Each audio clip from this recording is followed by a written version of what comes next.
दोस्तों आज मैं आपको एक ऐसी बूटी से परिचय कराने जा रहा हूं जो आपको पुनर्जीवन दे सकती है और आपके शरीर को ये मानिए कि घोड़े से मजबूत कर सकती है। वो जड़ी बूटी आपके सामने मैं दिखाने जा रहा हूं और वो है दूधी। इसे दूधी बोलते हैं। ये जड़ी बूटी बहुत काम की चीज़ है, बहुत काम की चीज़ है। इस जड़ी बूटी को आप अच्छी तरह से देख लीजिए, पास से मैं दिखा रहा हूँ। मेन चीज़ इसके मतलब ये जो आप देख रहे हैं ये इसके फूल और फल लग रहे हैं और ये शुरुआत से ही जैसे ये छोटी सी होती है इसके ये लगने शुरू हो जाते हैं फूल। ये इसकी पत्तियां हैं, अच्छी तरह से इसकी पहचान कर लो। पत्ती आपको तोड़ के दिखा रहा हूँ, ये देखिए पत्ती। तो आपको ये लेना है। ये 20 रोगों को ठीक करती है। आपके पेट में कहीं गड़बड़ है, पेट की गड़बड़ को ठीक करती है। आपके हाजमे को ठीक करती है। हाजमा किसी प्रकार से हाजमा खराब हो गया तो उसको ठीक करती है। और सबसे बड़ी बात, ये यौन समस्याओं के लिए बहुत बड़ी चीज़ है। ये 2 प्रकार की होती है दोस्तों, आपको दूसरा और बता रहा हूँ आपको। ये बड़ी दूधी है और छोटी दूधी होती है, वो दूसरे प्रकार की होती है। वो ज़मीन पे फैलती है और ये 1 फुट तक ऊंचाई में हो जाती है। दूसरी दूधी भी आपको दिखाने जा रहा हूँ। देखिए ये है दूसरी दूधी। ये छोटी दूधी के नाम से मशहूर होती है और आप यूँ कह सकते हैं कि ये जो है ये मादा जड़ी बूटी है। ये देखिए, ये मैंने उखाड़ लिया है। तो ये जो है ये छोटी दूधी है। आप देख रहे हैं, अच्छी तरह से देख लीजिए इसको, छोटी दूधी को। ये छोटी दूधी है और ये बड़ी दूधी है। दोनों के गुण में कोई फ़र्क नहीं है, दोनों में एक ही गुण फ़र्क है कि ये जो दूधी है ये ज़्यादा नर में काम देती है, यानी पुरुषों में ज़्यादा काम देती है, और ये ज़्यादा स्त्रियों के लिए काम देने वाली चीज़ है।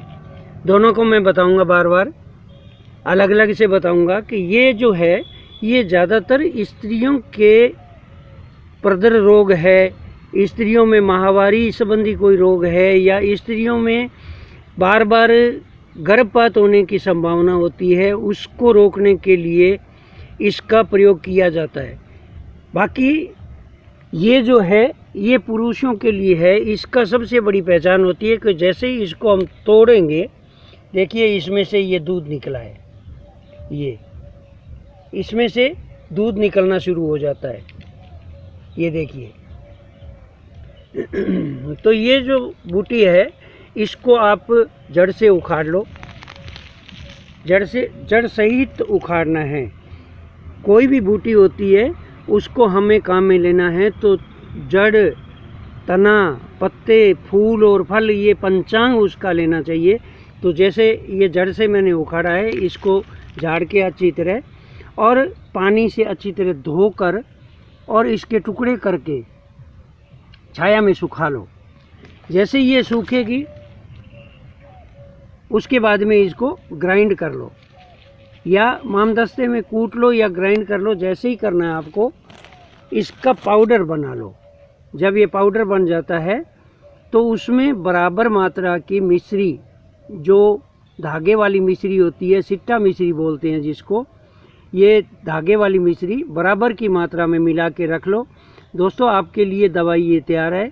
यौन रोग किसी भी प्रकार का है, चाहे यौनाच्छा में कमी हो, चाहे स्थिरता हो, चाहे किसी भी प्रकार का शीघ्र पतन या स्वपन दोष आदि होता हो, तो उसके लिए ये रामबाण दवाई है पुरुषों के लिए।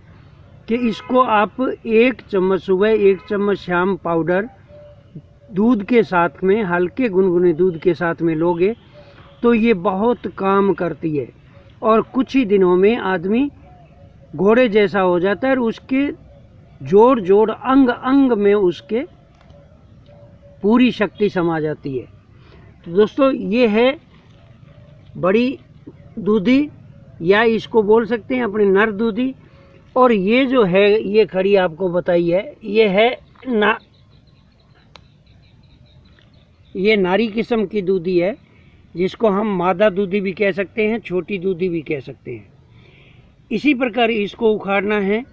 इसके देख लीजिए आप, छोटे छोटे पत्ते होते हैं और ये ज़मीन पर बेल की तरह पसरी हुई होती है। और इसके साथ के साथ में इसके भी बीज और फूल लग जाते हैं। छोटे छोटे बीज होते हैं इसके, छोटे छोटे बीज जो बहुत कम मात्रा में दिखाई देते हैं। आपको सिर्फ ये पत्ते और टहनियाँ दिखाई दे रही होंगी इसकी। तो आप इसको भी उखाड़ कर इसी प्रकार धो के और इसको छाया में सुखा लो।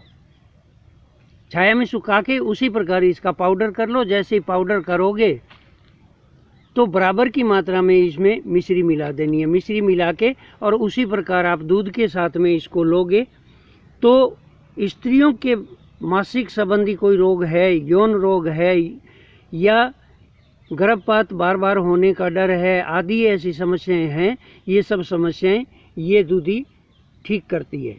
तो पुरुषों के लिए ये दूधी है जो आपको बताई है, इस दूधी का प्रयोग करना है आपने। और स्त्रियों के लिए इस दूधी का प्रयोग करना है आपने। तो दोस्तों मैंने दोनों प्रकार की आपको दूधी बताई है, आप प्रयोग करके देखें और फिर मुझे कमेंट में बताएं कि आपका रिजल्ट कैसा रहा।